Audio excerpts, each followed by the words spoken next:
I do not have fear anymore. I don't care if you bash or like me anymore. I will tell you the truth. Let me drink a little rose.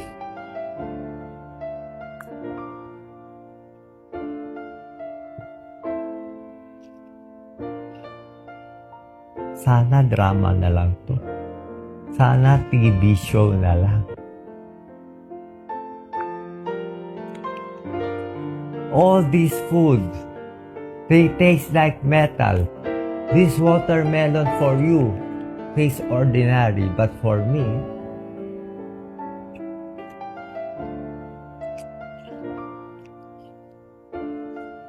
watermelon and dragon fruit for bowel movement.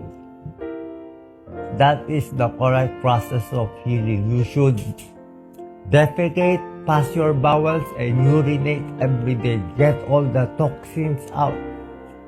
You know what my doctor said? You can eat anything. You have cancer. You try to eat. Even if no taste, I try and try to eat. If I don't eat, I will die. These are my medicines. I will take it in front of you.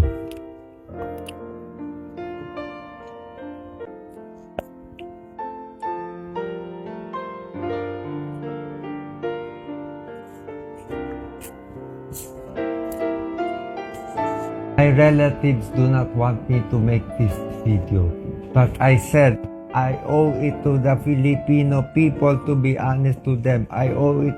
Mahal na mahal na mahal na mahal na mahal na mahal na mahal na mahal ko kayo po lahat. Hindi nyo naiintindihan kado ko kayo kamahal. Bawat takbo ko para po sa inyo, hindi para sa akin. Unang campaign ko, wala akong gastos kahit pangalawa, wala akong gastos, wala akong niloko, wala akong inaway. Anong ginawa niyo? Binas na ako ng binas. Sumaba sobrang loob ko. Filipinos should be more caring, more honest. That's why we have all these hardships.